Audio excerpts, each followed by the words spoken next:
Welcome back to Mourning Brew, the show where the coffee is strong, but the stories are what keeps you awake. Today's roast comes from the north of England.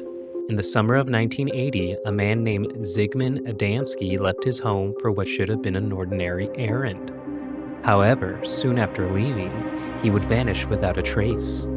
5 days later, his body would be found lying atop a coal pile.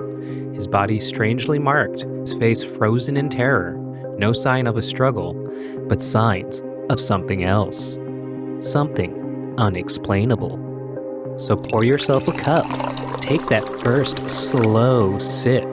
It's time to unravel the mystery of the man who may have spent his last hours somewhere not of this world.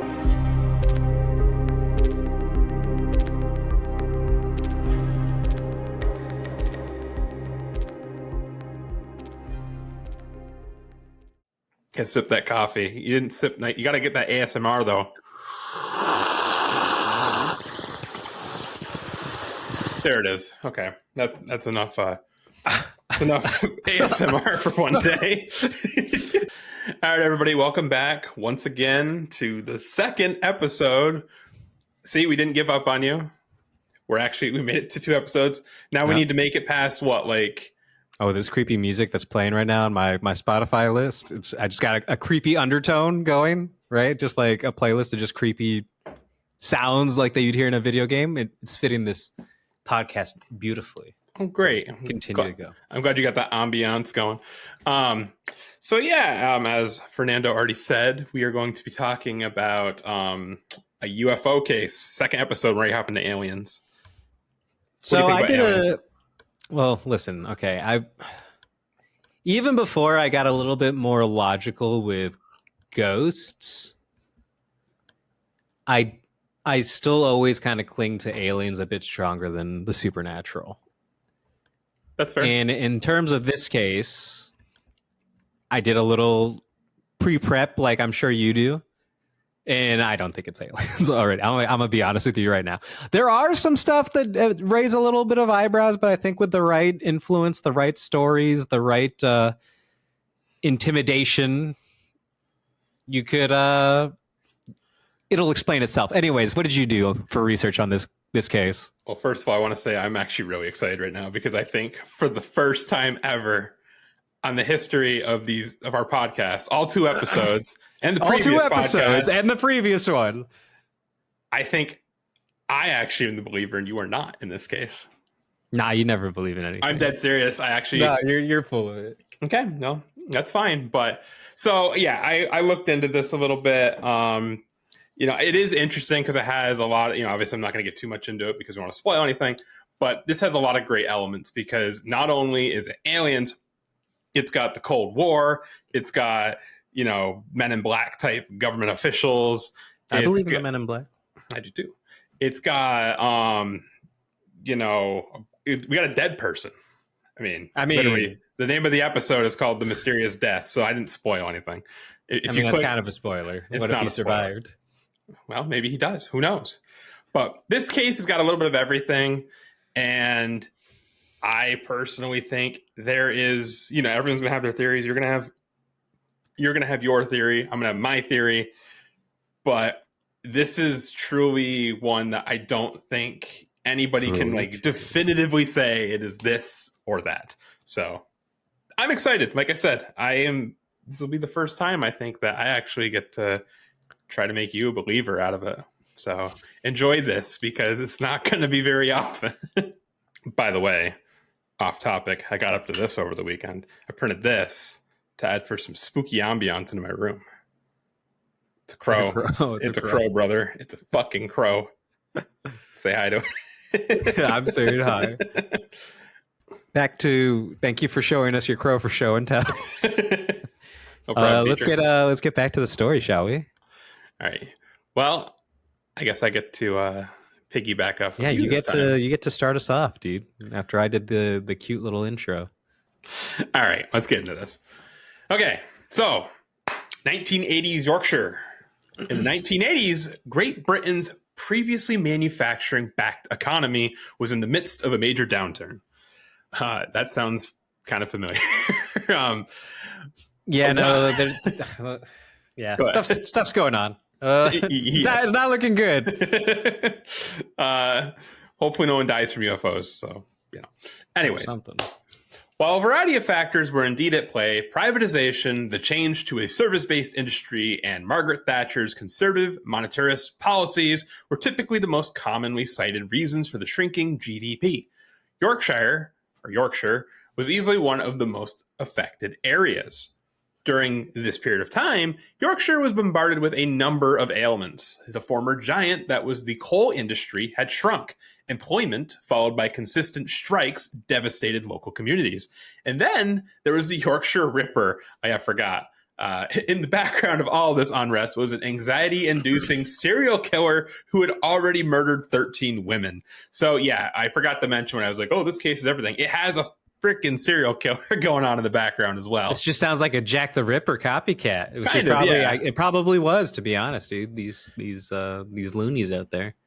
I mean, this was we'll have to talk about this in our podcast. Well, I got a different thing because like my whole thing is like, listen, the certain fill in the blank state is definitely alive and well because like stuff can't really happen like this anymore. Just like mysterious bodies out of nowhere or I mean, yes, people still go missing, but like there's so much surveillance. Once they're suspicious of you, you're done. It's over.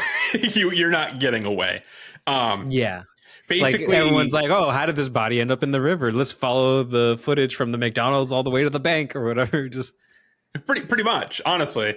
What I was going to say, though, was about serial killers. And in this case is, I feel in the 70s and 80s, in the U.S. especially, there was lots of serial killers. Oh yeah, dude. And one of the funniest theories I've ever heard about this, and this is not confirmed by any means. It's just a funny, haha, we're poking fun theory. He means he's being genuine. He 100% believes this, and he's telling everyone it's the truth. I was listening to an automotive podcast, and they were joking because it's not a health podcast. They were like, the guy said, I think all the boomers. Sorry, I think there were lots of serial killers in the 70s and 80s because a lot of the boomers had dealt with a lot of lead, and all the millennials are anxious because we all got microplastics in our brain, and it's probably true to a case. Oh no, the entire world is filled. I was Googling this the other day. The entire world is filled with microplastics, and it's like so irreversible. Like we're just until the end of our society, until like everyone gets cancer and dies. Our DNA is merging with the microplastics. We're going to be the plastic people. So, in addition to a serial killer on the loose in the background, we also have the Cold War going on in the background. Is this before or after the Warm War? The Warm War hasn't happened yet. Oh, okay. We're still waiting on that. That's coming. Okay. It's coming. Thank you. This not only served as a threat to the existence of life as we knew it, but also made people constantly look upwards to see if they could spot Russian planes, or even worse, a bomb. Are you okay over there? What are you doing? I really can't tell what you're doing. You can't tell I'm raising my hand? Oh, it doesn't show up in the little. Oh, it does right there. What are you talking about, dude? I'm raising my hand. I'm not calling on you. I hate this Is that the system we need to employ? You raise your hand when you want to interject? I hate this class. This teacher sucks. And he's not hot.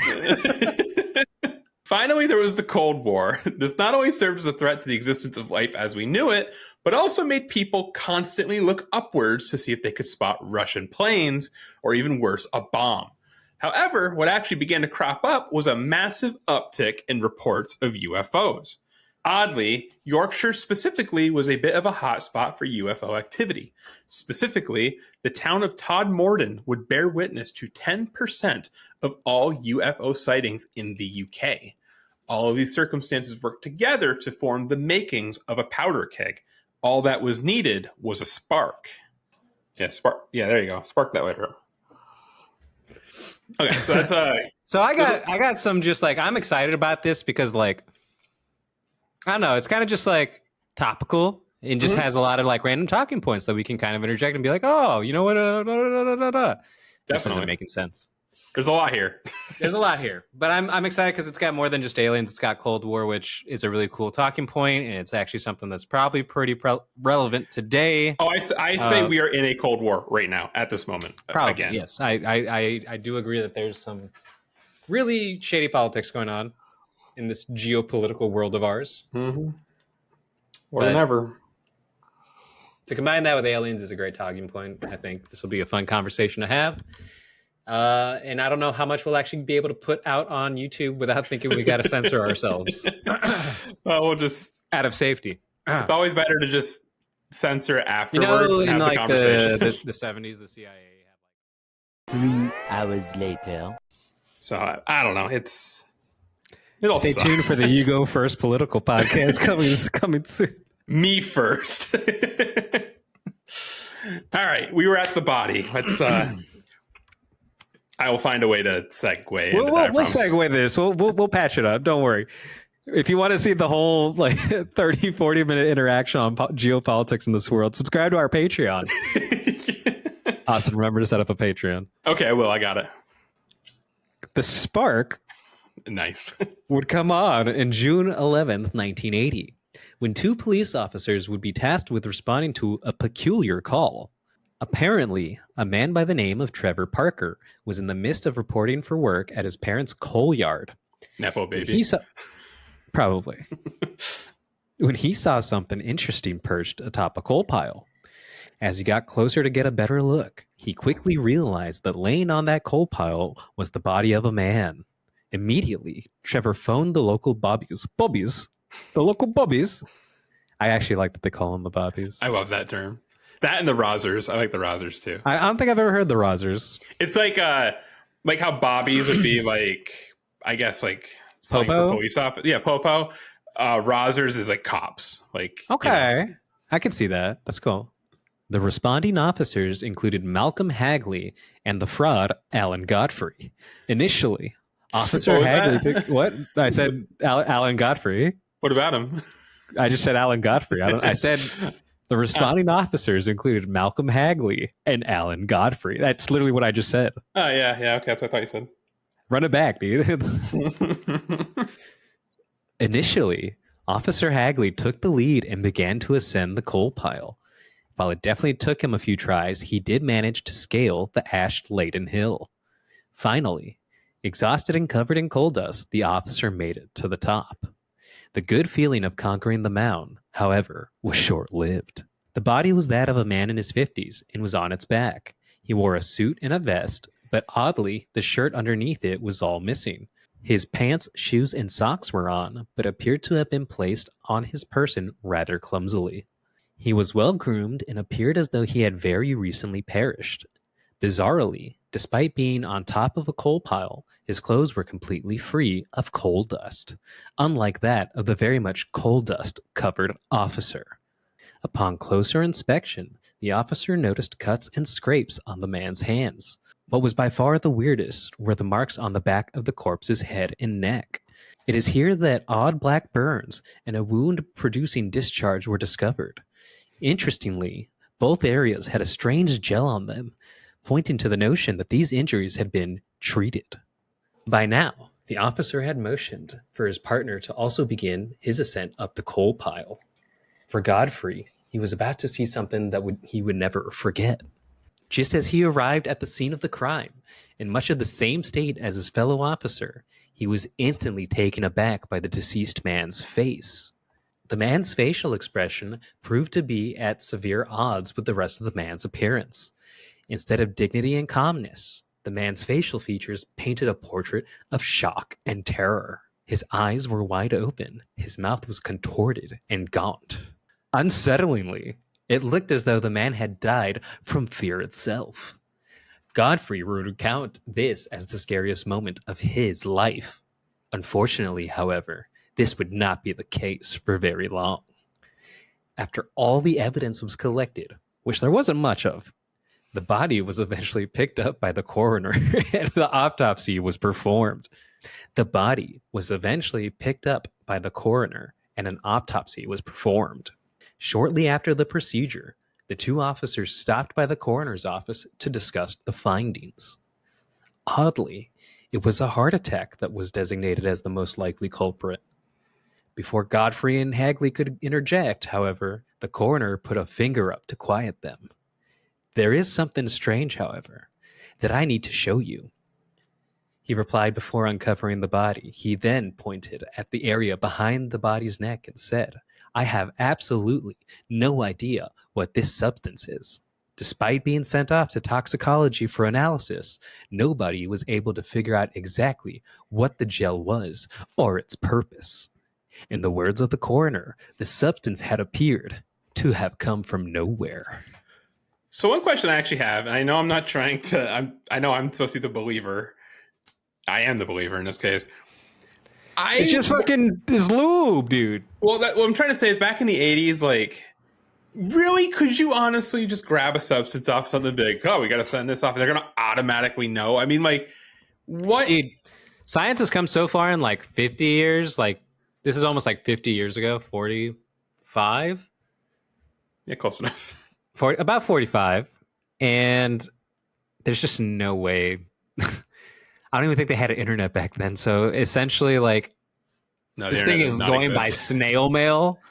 It is not going by like FedEx overnight, probably. Like, I mean, one thing I will say is this is a very, this is a city. This is an area that has lots of resources. So if anywhere is going to have these kinds of things in the area, this place would have it.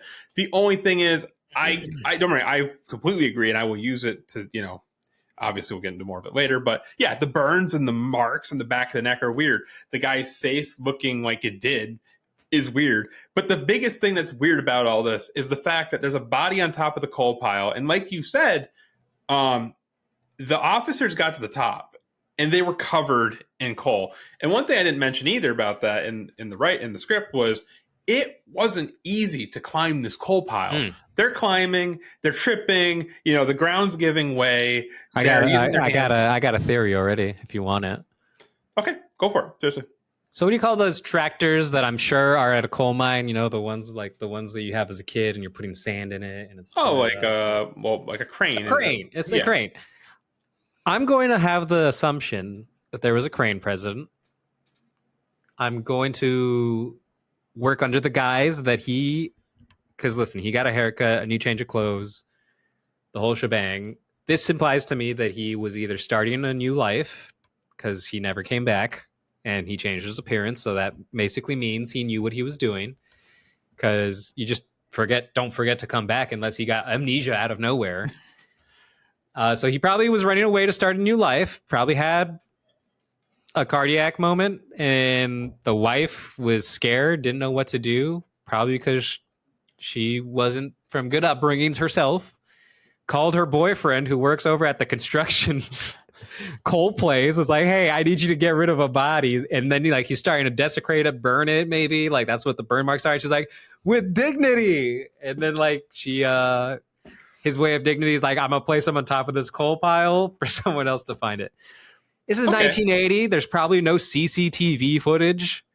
I mean, it existed, but not here, probably. Probably not here, dude. It's like, expensive. The surveillance state didn't really take off till like the 2000s, the Patriot Act. Anyways, cut that out. So I do want to first of all, I want to recap what you're saying. I want to make sure I understand it, because I don't want to. Yeah. So I promise I'm not being a douche here. I'm just trying to recap. So you're saying that his wife and him were having separate affairs. No. I'm saying the girl he was having an affair with was also cheating on him. Okay. So he left his wife for a younger girl. The younger girl was just using him as a sugar daddy. So she actually had a real boyfriend that was probably close to her age. And then when the old man died, and she because his wallet and watch were missing, the only two things. Those were the videos I saw said those were the only two things taken. They left his clothes. That just sounds like he was mugged. It does sound like he's mugged. Now, the only thing I will say, his young girlfriend though is probably just using him as a sugar daddy. Took his valuables, panicked, told her construction worker boyfriend, and he came and cleaned up the mess. See, and I know I might be getting a little ahead of myself here, but you say sugar daddy. Yeah. This man didn't have tons and tons of money. That you knew of. He's a coal miner, like That you knew of. and this was during a time when coal mining was on the decline. That you knew of. Again, like I don't know, but Yeah, you don't know his finances. But I'm the sure his thing wife is- didn't know if he had a second family. if I grab a body with a crane at a coal yard and I drop it on top of a coal pile, Gently place it. that crane will be covered in coal dust. There's no way You clean it off with some rags, dude. Why would you do that?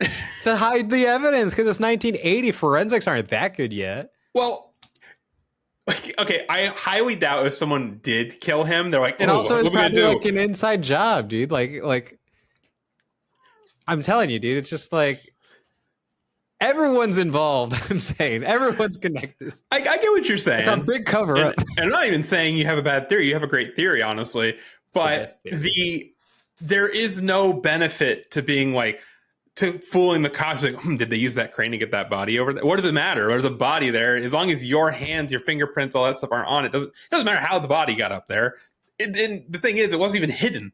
It was put on top of I think it was like a 16-foot coal pile. Because they wanted him to be buried with honors. That's the way they bury coal miners, just in a pile of coal. And just Viking style. Land Vikings. Might have to check me on that, but I could see it being true. So All check right, with coal miner. I won't. There's maybe plenty more time to explore that, but I'll give the viewers a little more information so you can start to formulate your own opinions. You're wrong ones, though. Because me and Fernando obviously know a little more than you guys do at this moment, unless you know about the case. Right. Which then, if you do know about the case by now, drop a comment right now telling Fernando exactly why he is incorrect. Do it right now. Right Just now. do it. Right the second. Shia LaBeouf, just do it. Just do it. All right. So moving on from the coroner situation, since that happened, or I should say, while the coroner was doing his thing and the week after, this finally allowed the police department to put together a timeline and some theories of their own. So let's see what they have to say. All right. So a few days later, the man was finally identified as Polish immigrant Zigmund Adamski. Adamski was a 56-year-old coal miner who had been missing for 5 days. That was until he'd been found on top of a coal pile. Apparently, he had been a popular member of his community, was in good health, and had a wife named Lottie. Now, I will say, John Wayne Gacy was also considered a popular member of his community, and we know how that ended up. Was that the one that your aunt was a neighbor? No, that was the BTK killer. Oh. Was that Dennis Rader? Is that his name? I can't remember. That was the one that was a post worker, right? Postal service worker? I think he was a postal service worker. I know at one point he was a meter maid. He actually gave my aunt a ticket. Can't you see? She's ashamed. She's a failure. So yeah, it was not John Wayne Gacy. That's the creepy clown dude. So according to many of the people who knew Adamski, he had no debts. I find that one hard to believe, to be honest with you. Enemies. So no debts, no enemies, and had in no way telegraphed that he was gearing up to leave his wife and family. All right, to be fair, why would he say that? Pause. This just further strengthens my second family theory. And also, because like she's already like basically plausible deniability that like, no, he would never cheat on me, even though he got a haircut, spruced up, and put on his fancy fucking Sunday vest for his other family.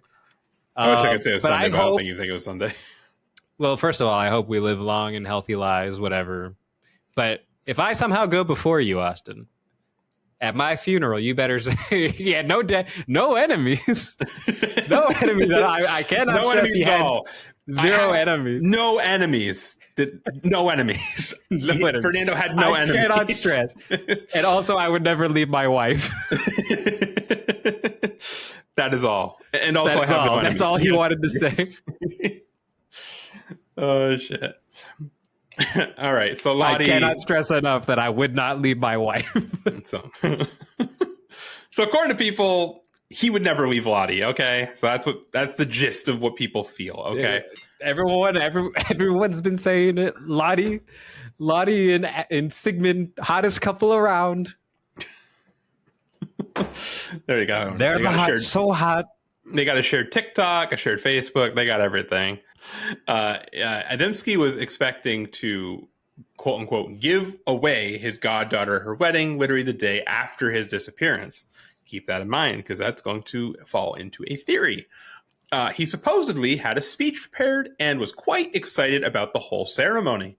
He even had family that he hadn't seen in over 5 years arriving from Poland. So after gathering this information from the community and his wife, the officers were actually able to put together a timeline. Buckle up for this, because it's a long one.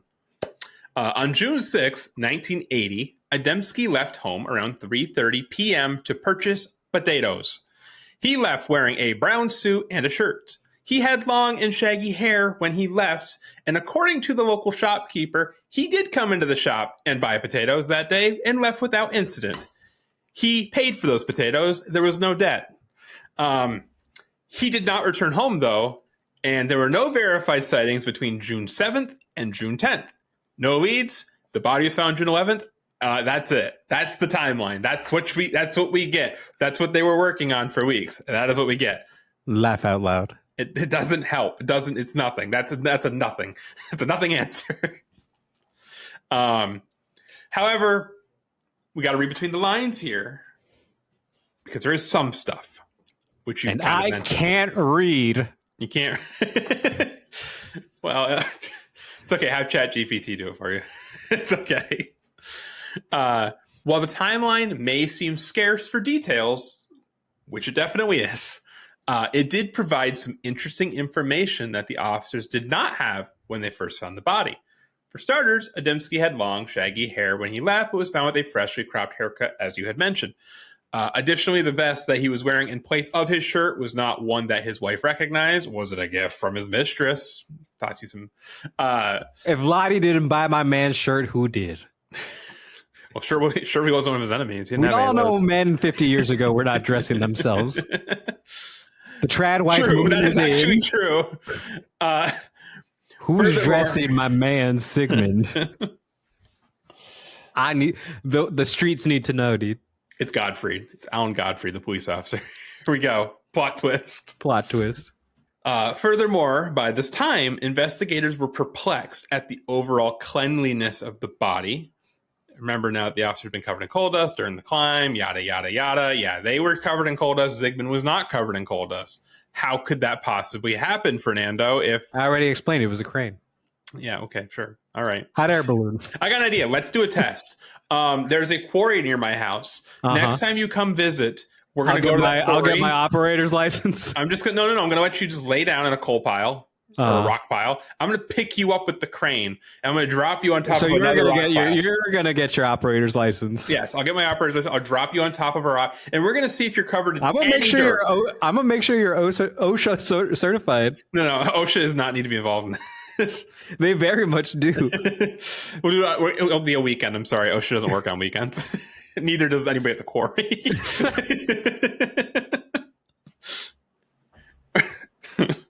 Don't worry, though. You don't have any enemies, so you're good. I'm starting to get I might have one. Nothing bad ever happens at a quarry. What are you talking about? I might have one enemy. His name might be also U.S. City, dude. All right. Well. Just like any mystery. Whale. Just like any mystery, the longer the answer remained elusive, the more complex and bizarre the theories become. This is cueing the conspiracy theorists, let's face it. Anytime something stays... The Austins of the world. Yes, all the Austins, all the conspiracy theorists in me. That's all I do is spout conspiracies. And well, just like any mystery, the longer the answer remained elusive, the more complex and bizarre the theories would become. At first, the primary theory was that Adamski had been kidnapped and held against his will somewhere away from the coal yard. Weeks after the interviews, rumors began to swirl around Tigley that there had actually been a bit of a kerfuffle leading up to his niece's marriage. However, no one seemed to know exactly what the issue was. This would not explain the unnaturally clean state of the body, though.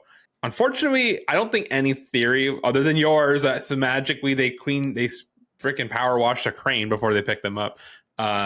Another grounded theory pointed out that it was possible that Adamski's death had been a suicide or an accidental death. Some speculated that perhaps Adamski had experienced a fugue state and had wandered off into the coal yard where he would ultimately pass away. Do you know what a fugue state is? Nope. So it basically... Is it when you're in a state of fugage? When people get into almost like a trance-like state, they it can be a number of things, but typically it's like they just kind of like almost like a single objective, like I need to go somewhere, but they don't, all rational thought is gone. They just start wandering. I mean, it could be aimless wandering or it could be an objective, but Sounds it's like all rational thought has left. The premise of weapons. Yes, that. Or there's another case I really want to talk about. There's a family in Australia that just randomly left their home. They packed up everything and they thought they're being followed. I've heard of that one. It's a very popular one, but it's a very interesting one. Yeah. Unfortunately, it's not a supernaturally one, but it's just so fucking weird that it's totally worth checking it out. Anything can be supernatural, dude. It's true. Maybe that'll be the one that turns you. Who knows? So yeah, they're saying that maybe Adamski had one of these fugue states where he's just kind of wandering around. He has no idea what the hell is going on. And then maybe he ended up in the coal yard and he died from a heart attack. Who knows? A third theory, now we're getting to the fun ones. A third theory suggested the possibility that Adamski had accidentally gotten mixed up with KGB agents who had arrived with his family from Poland. And to be fair, as crazy as that sounds, I actually have to admit, what would the fact that the KGB need with a coal miner, though? Well, so unless he was a Soviet sleeper cell. The problem is, so I'll continue reading and get this little bit here first. This theory postulates that Adamski was given an offer that he had to refuse. Maybe when he refused, he was bumped off. This, however, was probably not the case, as the only thing linking Adamski's family to the KGB was the fact they were Polish. All right, are you ready for the theory? The big one? Yes. The one we've all waiting for? The reason why you clicked this video or listening to this podcast? Austin. All right. Hi, Austin's mom and sister. All right, finally, we have the most interesting theory that began to circulate. Bigfoot. Adamski was abducted by a UFO and killed during the abduction. That is the final theory. Probing gone wrong. A probing gone wrong, which explains the gel and the marks and the fact that he was gently put on top of a coal pile and everything else. Obviously it has to be that.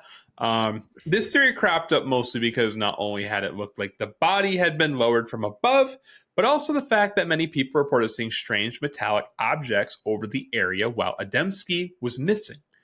Obviously, this theory was very tasty and garnered quite a bit of attention, both positive and negative. However exciting a prospect this may have been, just like all fads, the case would eventually leave the public's mind after only a short bit of time had passed.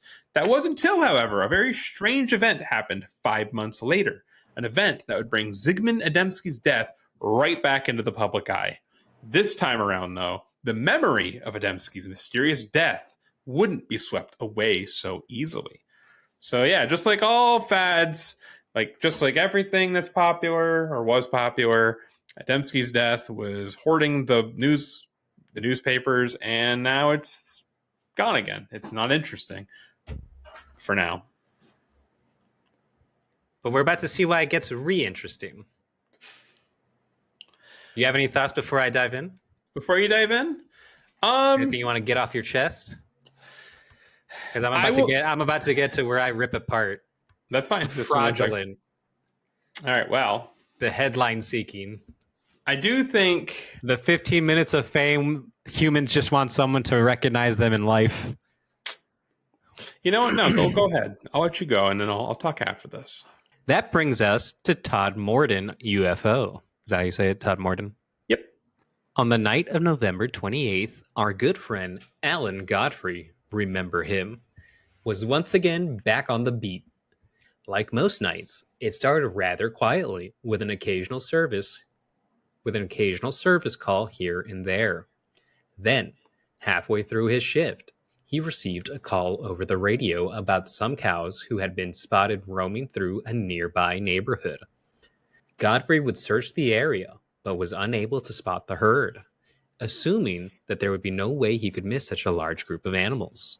He assumed that a prank was being played and promptly returned to the station. Once he arrived back at the precinct, another call, this time from an elderly woman, came in about the cows. This one, however, was a bit different. I got a story about cows. Well, you lived in One Vermont, time so you when should I was have one. when I was in 7th grade, I was at my then best friend's house, and he kind of lived in the country, something I'd imagine like looks like in northern England or something up near like Scotland. Where was And this? Vermont. Vermont. Okay. And his mom comes in and say, "Hey, there's a cow in the garden. Can you go shoo it away?" And I went out there with my best friend. We were in 8th grade, so we're like probably 13, 14. That sounds about right. And I'm pretty sure I came close to death that night because those things are big, dude. And that thing charged me, dude. Because like my friend scared it from behind, and I was like a dumbass He got in front behind of it. He got behind it. I was a dumbass. I was in front of it trying to be like I was just kind of be like, go this way, buddy, like this way. And he got behind it, and then it charged me, and I had to like jump out of the way. Thought I was for sure gonna die. Yeah. I mean, cows are usually pretty friendly, but yeah, I guess They're hard to move. Oh wow, that was good. Good job. I'm glad. That might be the first pun you've ever made on your own accord in this. I fucking hate you. Cut that out. No, it's staying. I make the rules. I am God. This podcast is my kingdom, and you are my I peasant. am the king. No, yeah, okay, I fair. I mean, you lived in Vermont for a bit, so you kind of have to have a cow story. Oh my god! So actually, I forgot. I have a UFO story that I've told plenty of times. I kind of have a cow story, actually. Let me hear your cow story. So, when you're Interesting. leaving, when you're on the Vermont side, you leave the ferry. When we're heading to work, and Yeah, there's a bunch of cows there. right? The field with the cows. So I woke up. I just decided to go into work early, so I got up at 5. I probably hit that area around 6:30 in the morning. This was, I said, what, 9 months ago? It was less than that because it was winter. But anyways, there weren't many cars in the ferry, and I was the last one. So I was kind of on my own, and I'm driving by that field of cows, and I legitimately saw. I thought it was a flare, how a flare goes down. Yeah. But it landed in the field of the cows. And I was like, it's early and I'm really tired. So I'm kind of thinking I probably just saw, I'm probably seeing shit, but I pulled over. I saw a witch bonfire. Well, I pulled over because it came from the sky and went right into the ground like that, really fast into the ground, but slow enough that you could see it moving. Was it a meteor? I don't know what it was. It looked like a flare. But when it hit the ground, it was gone, extinguished. It didn't do anything. And I just kind of sat there and was looking, and the cows kept doing their thing. And I was just okay, I'm alone out here. I'm getting the fuck out of here. So I just kind of drove off. Alien activity, dude. But I was like, what the fuck? But it wasn't big, Our new biological weapon, dude. And maybe, going for the cows? Or maybe they missed me. I don't know. Something to make you get cancer or something. Anyways, back to the story. The woman claimed that the herd had wandered into her neighborhood and was now blocking the road. I've actually been in a situation like this before. I think also when I was going to the ferry. When the operator proceeded to ask her where her address was and if the cows were still there, the only response was absolute silence. When asked again, the caller hesitated and said, "This is going to sound strange, but no, the cows aren't there anymore." A bit confused, the operator then asked if she had seen which direction the cows had left in. Her response was that she had seen a blinding flash of light, which caused her to close her eyes, and when she opened them, the cows were gone. Then the call ended. Moments later, another call came in, and then another, and another. They all claimed to see the cows roaming around the town. The weirdest part of all, however, was the fact that every caller seemed to be calling from various areas that were miles away from one another. A little annoyed, but massively intrigued, Godfrey decided to go for one last ride to see if he could find these disappearing, reappearing cows. One last ride, brother. Venom, the last ride. Alan Godfrey is Venom. By 5 a.m., Godfrey's shift was almost over, and it had begun to rain quite heavily. Defeated and about ready to give up, he then drove past Burnley Road. This had essentially been the only road that he had not driven down, as it led outside the town's limits. Feeling that he had exhausted all other options, Godfrey decided to venture down this final road. After a few miles, the rain began to clear up, revealing a perfectly clear sky with no clouds. By this point, he had found himself in an area called the Moors, which was known to be a tad creepy. For a while, the road was completely desolate. That was until, however, he saw a bright light in the distance. I'm going to have to get water after this part. You're doing good, by the way. I like Shut it. up. I dig it. Shut up. Fuck you. Telling you just got to sound douchey, but for the longest time, I just didn't want to do it. At first, the officer believed to be just another car.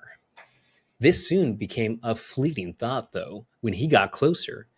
As he drew near, he could see that the light was in fact an object. Eventually, he would find himself only 20 yards away from the mysterious light. What he saw would leave the officer completely perplexed. Hovering 5 feet off the ground was a 20-foot wide, 14-foot high, diamond-shaped object. Oddly, despite the object spinning clockwise over the road, the shrubs, the debris underneath it, spun in the opposite direction. After finally breaking his trance, Godfrey quickly snatched his clipboard off of the passenger seat and began to vigorously scribble down what he was witnessing. Suddenly, just as he was finishing his drawing, a sudden and loud whooshing noise caught his attention. As he looked up, he was met with a blinding flash of light that caused him to close his eyes. When he opened them, he was driving the opposite way down Burnley Road at 30 miles per hour. By the time he realized what was going on, he was already 1,500 yards away from the craft had been. He looked down at the dashboard to see the time and saw that 30 minutes had gone by, despite only feeling like it had been 2 minutes. It had felt almost like he had been dropped into the car while it was in motion. Having come to his senses, Godfrey slammed the brakes of his squad car and turned the car around. Within a few moments, he was right back to where he had stopped the car earlier. Frantically, he searched for clues to back up what he had seen. Then he found it. There, in the middle of the rain-soaked road, was a perfect 20-foot circle that was perfectly dry. Immediately, Godfrey hopped back in the cruiser and sped into town. By happenstance, he came across another officer from the department who had been conducting a foot patrol. Godfrey pulled up next to the patrolman and asked him if he would come along to gather some evidence for a case that he was working on. The officer, who had now been walking for a bit in the rain, hesitantly decided to join him. At the very least, it would get him out of the rain. On the way there, Godfrey began to explain what had happened to him just mere moments ago. The officer, who had understandably grown a bit concerned by this point, began to regret his decision. Yeah, fuck this. I don't think cops could just be like, hey, come with me. Hey, you. No time to explain. Get in the car. But I have to respond to that woman's. No, in the car now. Well, at least it won't be in the rain. On the way there, Godfrey began to explain what had happened to him just mere moments ago. The officer, who had understandably grown a bit concerned by this point, began to regret his decision. Once they got there, however, the dry spot and the debris were still present in the road. With his curiosity piqued, the officer then gestured across the street to the park and asked, "Did you check in there?" Nervously, the duo walked over to the park's gates only to find that they were locked. They then proceeded to jump over and walk down the drive. For a while, everything around them was ominously still and definitely quiet. For a while, everything around them was ominously still and deafeningly quiet. That was until, however, you're a bitch. Deafeningly. I hate Deafeningly. You know I fucking have dyslexia, you bitch. Fuck you, dude. Just using your word then. For a while, everything around them was ominously still and quiet. There you go. For a while, everything around them was ominously still and kind of quiet. That wasn't until you're a piece of shit. What's wrong with you? Do you want me to read it for you? No, do you want... Can you shut up? Golly, dude. For a while, everything around them was ominously still and deafeningly quiet.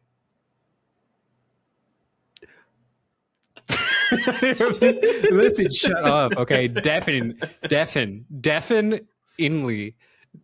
How do you say that, dude? What the fuck? Just because I'm a foreigner, dude? You get your kicks off of me for a foreigner?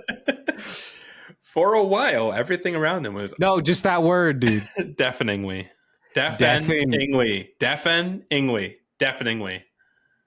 I can't do that NG, dude. Deafening? Oh my god, dude. Is this like... Can you say deafening? Can you say deafening? I wonder if this is like autism or if it's like a cultural debuff. Deafen. Ingly. Deafeningly. Deafeningly. Deafeningly. Can you say deafening? Deafening. Deafening. Lee. Deafening. Lee. Deafening.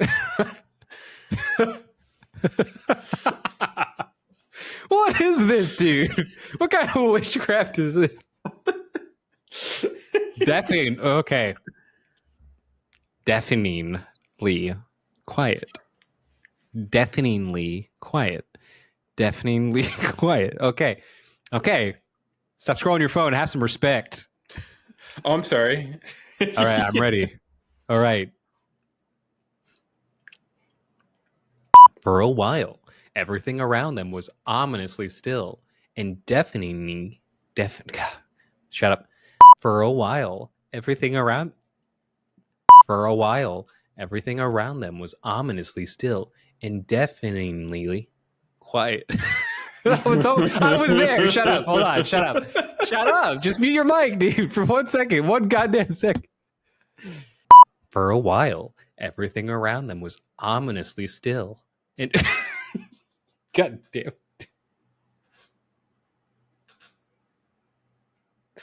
Oh, I hate him so much. Why does he have that? He's so fucking stupid. For a while, everything around them was ominously still and deafeningly quiet. That was until, however, they heard what sounded like distant growling. The men tentatively followed the noises until they came to a locked rugby field. What they saw shocked Godfrey. There out on the field, surrounded by This is very unprofessional. Sorry, I'm done. I'm sorry. There, out on the field, surrounded by locked gates, was the herd of cows that Godfrey had been searching for. Later that day, Godfrey would go on to write up a very unorthodox report. Despite being terrified of the ridicule that would likely follow, the patrolman hesitantly submitted his statement. What followed was a media whirlwind that would captivate not only hundreds of thousands in the UK, but also millions across the globe. Good job, buddy. Fuck you. You learned a new word today. No, you know I have a disability and you exploit it for personal greed and glory. I don't know, dude, for your amusement. Going to make a short of that. I wouldn't care. But you'd look like a bully. That's okay. Okay. So Godfrey saw a UFO. What do you think? He didn't see a UFO. He just wants attention. Okay. So out of curiosity, I'm playing devil's advocate here. This didn't happen. And There's no recorded history on. You cannot find these police logs, this police report. It doesn't exist. That's my theory. There's a reason why, though. Later on, we figure that out. Yeah, because this story is a hoax. So, okay, what would be the benefit of him actually doing that? I'm getting one. Okay, so I'd imagine if I said, why would he do that? You'd be like, he wants his 15 minutes of fame. That's what you're going to say. Every human does. Every human wants to do that. Everyone wants to be remembered for something. So while I do agree with you there are certain, I mean, it's a little different nowadays because nowadays it doesn't matter. He's schizophrenic. Okay. Nowadays it doesn't matter, unfortunately. Like, I do think something like this, you go around saying, like, I mean, I think believing in aliens now is way more socially acceptable than it's ever been in the history of humanity. But one thing I will say is, at this time, what the fuck? Bug? Yeah, a little bit. Okay, so, nowadays it's more socially acceptable than ever before to believe in UFOs and all that stuff and aliens. But the thing is, he knows, he's got to know if he comes out and starts saying it, especially in an official police report, he's going to get made fun of by his peers. It's going to hurt his career. People aren't going to take him seriously. 15 minutes of fame doesn't get you lots of money, typically. Like, it really doesn't. So Godfrey saw a UFO. Mm-hmm. And what now? Yeah, well, there's a lot more it goes to this, too. All right, so now we actually got to get to the report that he submitted. So shortly after the story broke, Godfrey was invited by a media outlet to give an interview. Oh, and what was quite an out of character move, the officer's leadership approved the request. That is weird. I think that's very odd because what police stations are all about, especially with like this kind of stuff, you don't want your station coming off as the station that believes in aliens, is investigating all this stuff, especially when there's a serial killer on the loose. You have KGB showing up in various parts of the country, and the whole country's on high alert. There's a murder, Zigmund Adamski, his murder. And all of a sudden you have your officer going around being like, hey, it could be alien. That I'm surprised they let him do that on behalf of the precinct. That's bizarre to me, in my opinion. So he recounted that to the press, and soon after the interview, Godfrey's face and statement would take over the headlines of thousands of papers around the world. To be fair, there you go. There's his 15 minutes of fame. Mm-hmm. But to the shock of no one, which actually, I don't know. I wrote to the shock of no one, but to be honest with you, I don't know how to feel about this because his superiors changed their tune shortly after they allowed him to submit that, to talk to the media about it. So I say to the shock of no one because, of course, when shit starts backfiring, of course, they're like, we're not going to back you. Of course. Yeah, whenever there's a media frenzy, like, people are basically doing their best to, like, play damage control. Right, exactly. So, like, when we inevitably get canceled for your bullying harassment campaign against me, we're obviously going to condemn your actions and cancel you and say we kicked you out the show. Piper's going to take over for me. But yeah, you'll still be a part of it. You'll be like a secret ghost executive producer. Raking all the millions. Exactly. We all know how the world works. It's true. It's honestly true. No one's ever out of the game, really, if they were ever in it before. Eventually, though, people began to make the connection that Godfrey had been the officer who had investigated the death of Zigmund Adamski, which already had many people thinking that a UFO had been involved anyways. Because of this connection, UFO investigators from dozens of nations began to descend upon the town of Todmorden and do a bit of their own reporting. Interestingly, a number of accounts were discovered during this time that actually backed up the authenticity of Godfrey's experience. For starters, we have a bus driver and a school caretaker who both have claimed to have seen strange lights and odd aerial anomalies that very night. This included reports of lights dashing across the sky and hovering in place, only to dash back to where they started and then disappear. The bus driver even claimed to have stopped on Burnley Road shortly before Godfrey had gotten there. He claimed that a strange whirlwind cropped up on the road and had been swirling all kinds of debris around in a very specific area. However, he drove off before anything happened, unfortunately. So, but that is a weird, whirlwinds can happen. Especially on a field, to be fair. Yeah, what do they call them? Dust bunnies or dust devils. Yeah. Dirt devils. It can happen. And something like that would be noticeable enough where you might, take a mental note of it. So, whether it was aliens or not, I don't know. But at least there's a piece of information that seems to be similar to what Godfrey said, even though it's not a UFO floating there. So we got something there.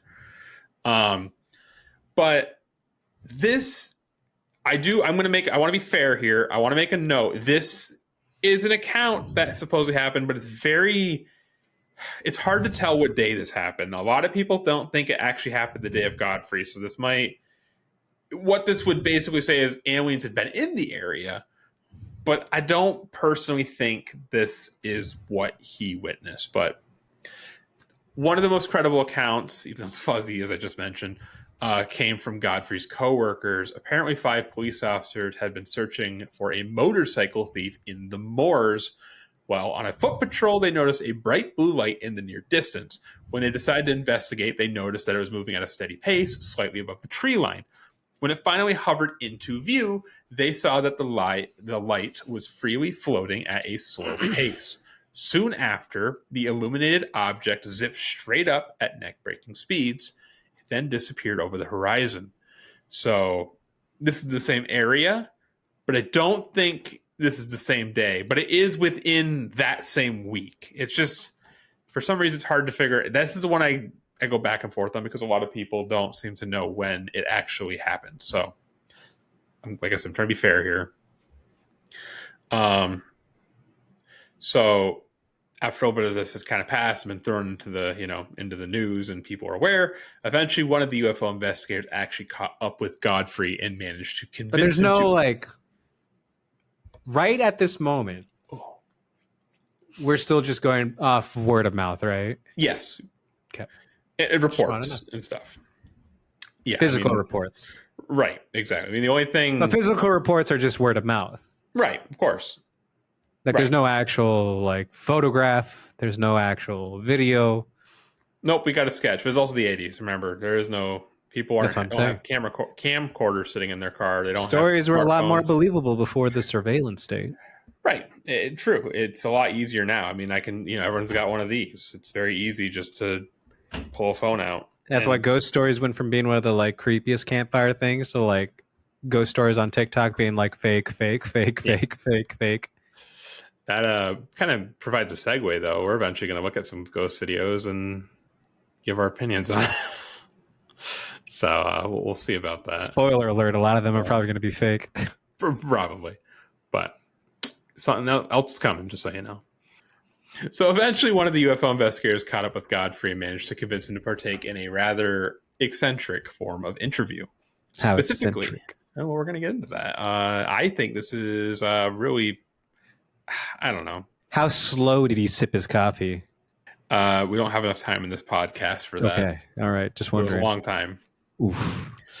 So specifically, we were talking hypnotic regression therapy with some psychologists.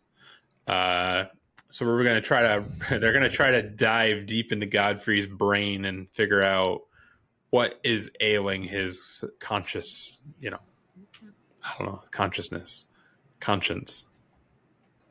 You get it. Conscientiousness. Conscientiousness. There you go.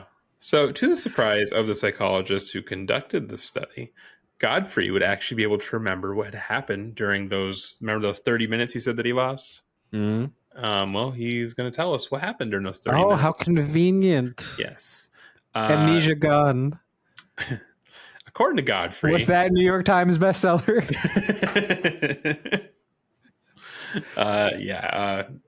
This part, I don't know. I do think, and unfortunately, this is a surefire way to destroy your credibility.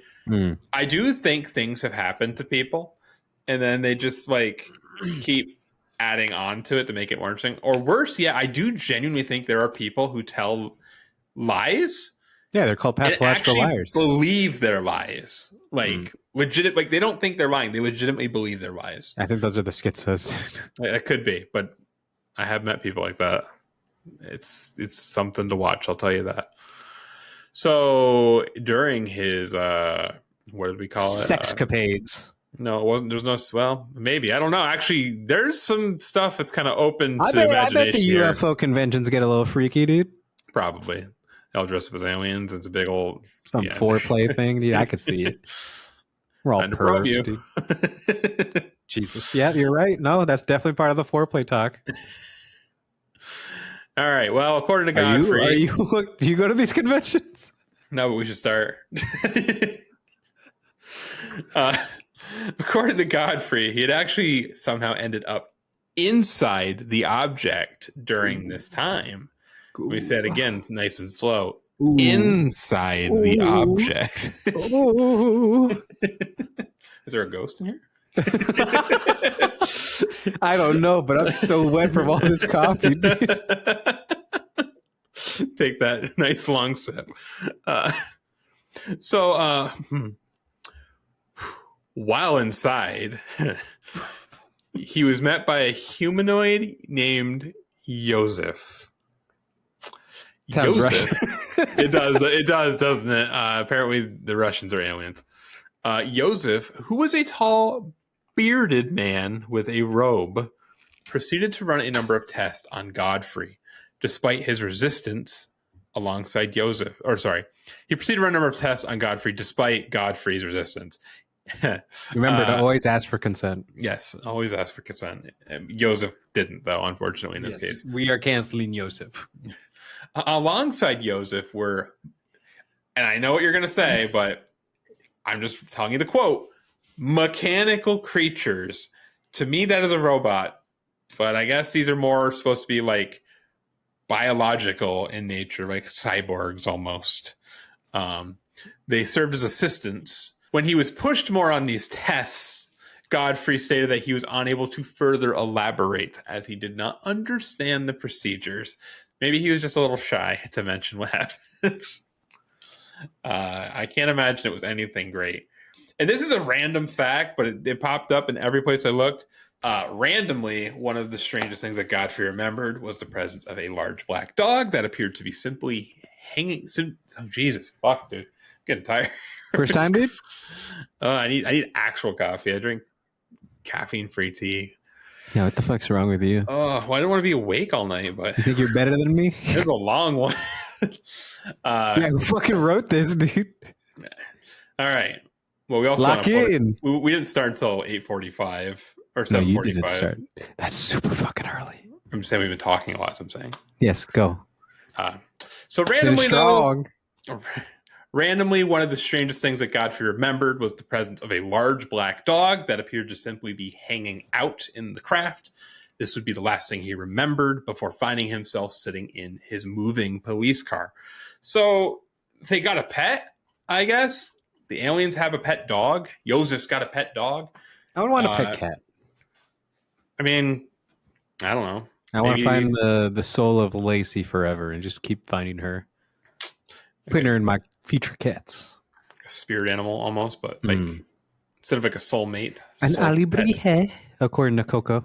Oh, yeah. Yeah, like that. There's a second one coming up, by the way.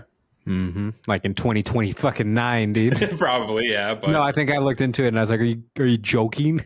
Are you joking? Are you yoking me right now? Exactly. The Professor and the Ministry. Of magic. Yes. It's Harry Potter, everybody. That's the other theory. It's wizards. You're a wizard, Godfrey. When are we going to go finish Split Fiction, dude? As soon as the game stops freaking out and glitching out. Well, we got to test it. Yeah.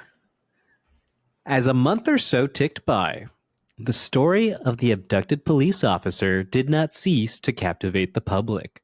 Unfortunately for Godfrey, this was far from a good thing, as his fellow officers and plenty of others mocked him often.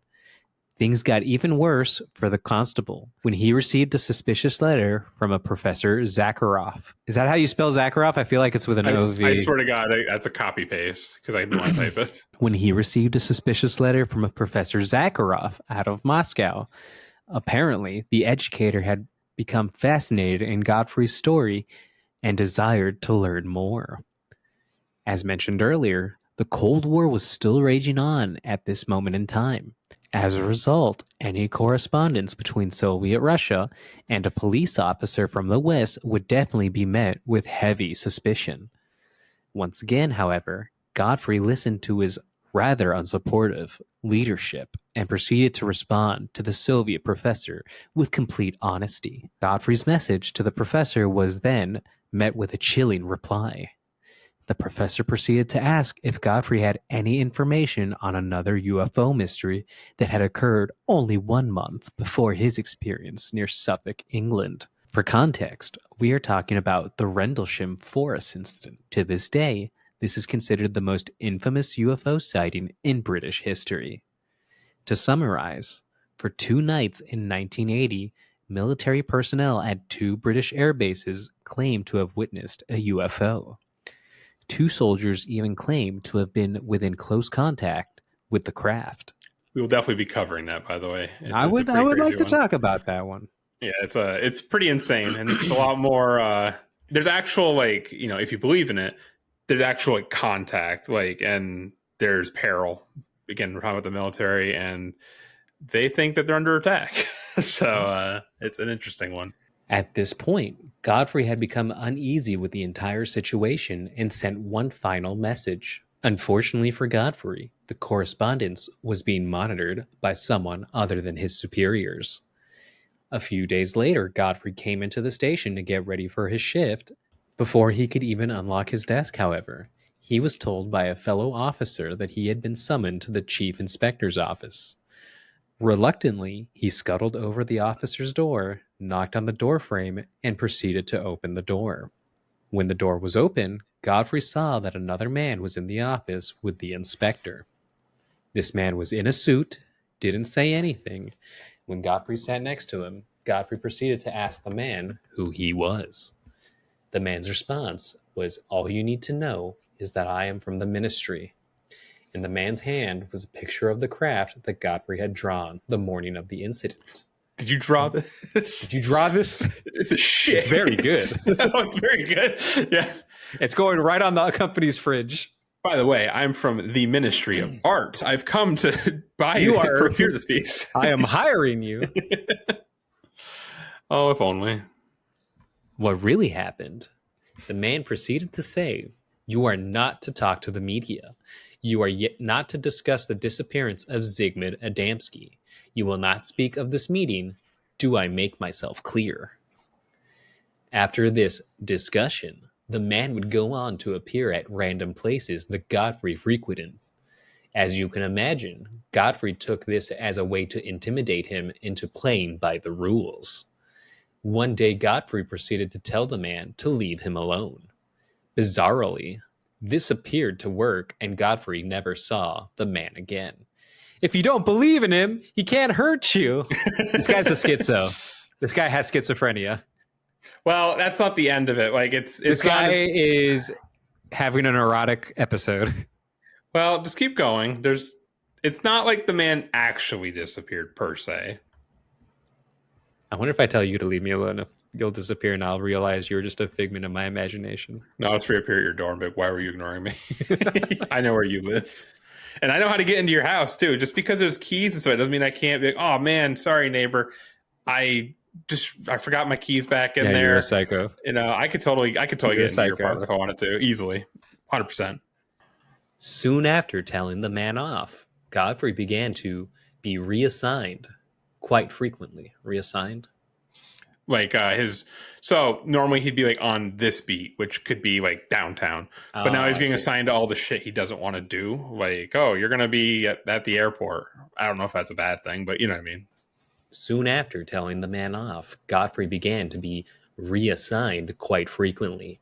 He was taken off of his normal beat and placed in less desirable roles.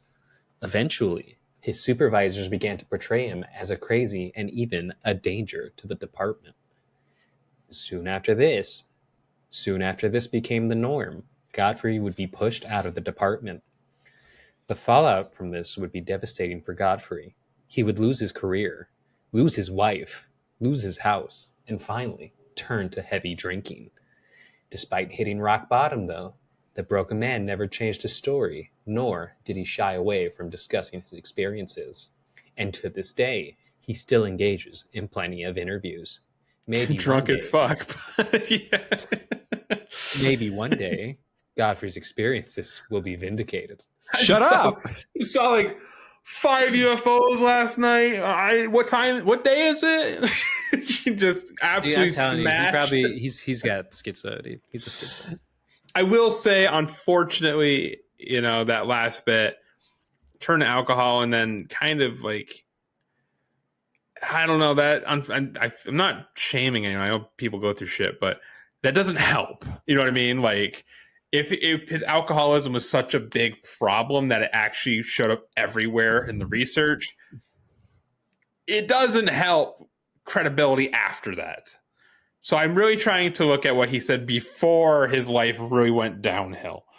But this is what I was talking about. Like his life as he knew it was put in serious jeopardy by doing this. And unfortunately, this is what has happened. Now, granted, he couldn't have ever imagined that, the Men in Black or whatever, the guy from the ministry is going to pop up. In Black. So, yeah, this is one of the ones where I think I believe certain things, and certain things I'm kind of hesitant to believe. I do believe he saw something on the road there. And it does, ultimately we got to remember the whole point, which I know you have a theory, but we got to remember the whole point of this episode. And that whole point is the death of Adamski. It's not that Godfrey see a UFO. Sure, that's a piece of it. But really the core component of this is what the fuck happened to Adamski. And his death is suspicious. I mean, obviously I think we can at least agree he was killed, right? Can we agree on that at least? Maybe not by aliens. I know you don't believe that, but he was killed, right? So I don't know. I mean, it just seems like a lot of drama on Godfrey's part to just build up for nothing. And then they double down and keep going. Because he actually had a lot of chances for an out, in my opinion.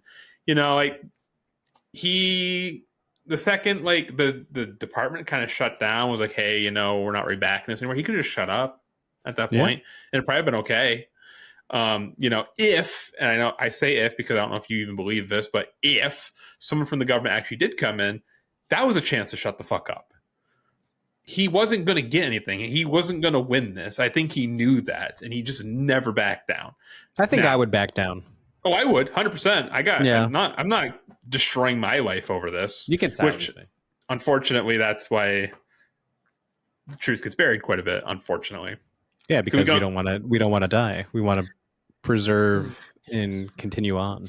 We could sit here all day and be like, "Oh, I'd like to be the do-gooder," but when your family starts getting threatened and stuff like that, and people you care about, when your cat gets threatened, it's like, no, oh my god, no, I'm good, I'm all set. So, to be fair, I think we knew how we were going to feel at the end of this. I think so. Did we? I think so. Did we? I know I did. Did we? We did. I'm gonna ask you one more. Did we? Yes. Okay. Just check. All right. So what's the aftermath, everybody? What is the aftermath, everybody? What happened? Yeah, what happened? So what do you make? Or sorry. Yeah, what do you guys think? So what do you make of all this? Yeah, what do you guys think? Would you shut the fuck up? Sorry. All right, dude. Jeez. Oh my god, dude. Oh my god. Oh my god. So what do we make of all this? What really happened to Zigmund Adamski? Did Officer Godfrey actually find out, but was hushed by bad actors? Or did something less extraterrestrial happen? Well, according to British UFO expert Philip Mantle, who coincidentally grew up in Tigley and actually knew Adamski, it was actually very likely that Adamski's family played a hand in his death. Before explaining this, I do want to say that Mantle does actually believe in Officer Godfrey's story regarding his experience on Burnley Road. Mantle states that many of Adamski's co-workers claim to have known of relationship issues between Adamski and his wife Lottie. Supposedly, she wanted to move back to Poland, but he wouldn't entertain the thought. It is believed that when her family learned of this, they decided that they would persuade Zigmund during the week of the wedding. Allegedly, some of the He men was whacked. He was whacked. I mean, that's what this postulates. He was, well, kind of. Because they didn't want to kill him, it seems like. So allegedly, some of the men kidnapped him and locked him up in a shed outside of town. During this time, they were just Yeah, trying it explains the burn marks on his neck, right? Right. I mean, it sucks because I'd love I to know. know. I think one of the videos said that it wasn't like the autopsy didn't say he was bound or whatever, but I'm like, I think he was bound. It's also like, it's tough because you don't necessarily have to be bound per se. If like 4 people show up and they're like, we're throwing in the shed and we're going to hang out here until you change your mind, you don't necessarily have to bind. I mean, I guess you could, it'd make your life easier. But if you're really not trying to hurt the person, you're just trying to be like, listen, like, because like whenever there's family issues, and even if it leads to a fight, do you know of a family issue typically turning into, I'm going to fucking tie you up and shove you in a room? Like, no, usually it's like, I've seen family issues escalate to fighting, but usually no one's getting tied up and thrown somewhere. But I don't know these people, you know, I don't know what they've done. I don't know what their limit is. You know what I mean? How much pain they can take. What's the safe word? There is no safe word. That's the safe word. You just go through it. You just go through with it. The safe word is there is no safe word. So yeah, he could have been stuck in a shed outside of town. During this time, they may have just been trying to scare him, but some accident may have happened during his captivity. It is believed by Mantle that he became so stressed that he had a heart attack, which, to be fair, maybe they were threatening his life. Maybe they weren't going to do anything, but maybe he thought he was going to be killed. You know, I don't know his relationship with these supposed family members. We don't know what family members they were. So it's kind of tough. It's a shot in the dark, really. As for the strange ointment and burns, Mantle believes that before Adamski died, he may have fallen over and knocked over some corrosive substances, which would make sense in a shed because, you know, who the hell knows what chemicals are in there? I mean, think about the chemicals they were using in the 80s that were okay to use. You know what I mean? Like asbestos, lead paint, all this stuff. So a corrosive substance being in a shed isn't that, you know, out of the realm of possibility, in my opinion. Again, in this case, you know, maybe they weren't trying to hurt him. So in an effort to treat his burns, it is possible they use some ointment to patch him up. You know, maybe they use some Neosporin on him. I don't know. Soon after he passed, the men may have panicked and threw his body onto the coal pile. But Austin, how did they get it up there? That's the problem. It still doesn't explain that. So as in our 5th theory, I guess, that came out of, you know, nowhere. But the thing is, here's what makes this one interesting. And it also, this ties into my theory. I promise you there's a reason why I put this in here. First of all, to be fair, but second of all, because this does, weirdly enough, actually back up my theory, in my opinion. So how did Mantle even come up with this idea, right? Kind of random. Years later. Well, guess what? Someone called him. Someone called his office and told him that exact story.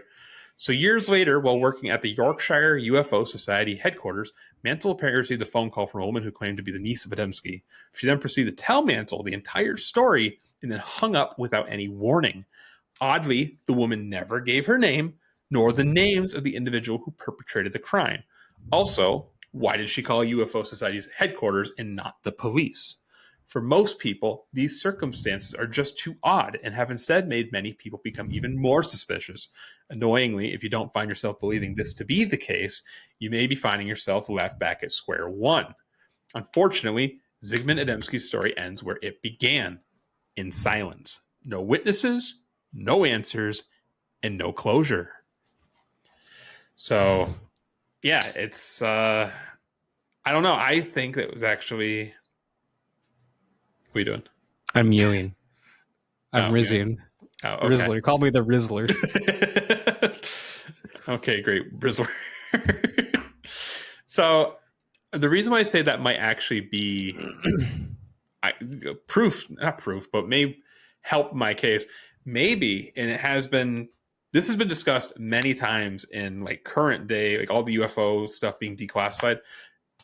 There are people out there that are purposely, their job is to push information so people do not know what to believe. Like there are people, I'm trying to remember, Doty, Richard Doty. He's someone who has constantly been known to be someone in the UFO community who worked for the government, who has now come in and purposely tried to spread misinformation, to spread so much that not just saying UFOs don't exist, but also that they do exist. So that way it becomes so convoluted and hard to track. No one can believe anything. No one's credible. So maybe this is an act of that. You know what? Theories combining here. Maybe his wife's family pressured him to like stay away from Lottie, like just never come back, so she'll move back home with him. And he did get a second family and stayed away, but then probably died of like natural causes. It's possible. Yeah. And just so you know, like even though I have my theory, like I said, you're not gonna find me many times being wrong. No, you'll always find you wrong. Like 95%. I'm trying to help you. Okay. Sorry. But it is a very sound theory, honestly. I do think yours. Oh, you believe in the theory now? I don't believe in it anymore. Oh, I don't believe in it. I'm just saying I think it's sound. I'm back into believing in it. Okay, you gutless flip-flopper. And that is how politics are played. Pretty much. What does my enemy say? I say the opposite of that. Exactly. All right. Ready to wrap You want to put a bow on this, dude? I'm ready to put a bow up on this. Alrighty, here we go. Adamski's life was snuffed out under circumstances that no coroner, no detective, nor any expert has ever been able to explain. Some say it was a tragic accident. Others believe his life was taken by forces that are not of this world. However, no matter whether it was a crime, a cover-up, or something far stranger, one fact remains. The truth was buried long before the man. All right, so we know where each other stand on this. You're going to stick with your theory? Yeah. You kind of leaning more towards that combined theory, or do you just think that was interesting? I think I'm leaning towards the combined theory. Okay. I will say in my heart of hearts, I still think something really fucking weird happened with Zigmund. If it wasn't aliens, it was a very bizarre set of circumstances that ended up with his body being there and being in the state that it was. So it's almost like having three separate opinions. So I believe that happened. I believe Godfrey saw something, or I will say maybe he thought he saw something, because remember how I said, like, when he saw Zigmund, he probably got to think, because he heard the theories, I'm sure. He's worried. He's like, what the fuck did I just witness? And maybe it got to him, possibly. Maybe, maybe I still think he saw something, and I'd like to think it's aliens. But I do think a lot of like the government stuff getting involved, like, I don't know about that. That stuff, I don't know. I really don't know. And then especially being in the craft, I don't know about that one. I would really need to do more research about Godfrey's like psychological state and like where he is now, to be honest with you. Well, you'd have to go back to school. I'd have to go back to school. You're right. Yeah. I'd have to do that. So you have to become a real doctor. I tell you, I'm going to go back to school just for a year just to become a doctor. So you have to call me doctor. I'm not calling you a doctor because you got a doctorate in a fake degree. Brother, they're all fake degrees nowadays. Yeah, but some are faker. It's like how people say money is fake, but yeah, some is a little fake. Fair enough. All right, guys. Well, that's it. I mean, it's a long one. The next one's long, but let us know in the comments what you believe and where you fall in this story, please, because I'd really love to discuss this. Yes, comments would be fantastic. It also helps us a lot. So please, Austin's mom and Austin's sister, please comment. Comment. If you're using like an audio only platform, be sure to rate us. We answer the question. Every episode on Spotify has a question to be like, what'd you think? Tell us what you thought. Tell us if you hate us. Yeah, exactly. It helps us. So, please It'll do that. hurt our feelings, but it does help. One thing we did not mention in the last episode that I want to mention this episode, we are working at the moment on a bi-weekly schedule. So you will get an episode every other week. But on one end, if you remember our last podcast, you'd get like 20, 40-minute episodes maybe. These have been about an hour. The last one was an hour. This one is definitely going to be an hour at least. And the next one should be pretty long too. We're going back to ghosts in the next one. So there's your little teaser. But before when are we going to react? Yeah. Please react. Before we pack our bags, Fernando, do you got any final thoughts? I have zero final thoughts. Zero final thoughts? My final thoughts, I guess, is that I'm excited to be doing this again. I think we still need to get back in the swing of things. I think we're getting there. I'm still getting comfortable just kind of riffing, talking on camera again. I'm getting comfortable having to talk to you more. Yeah.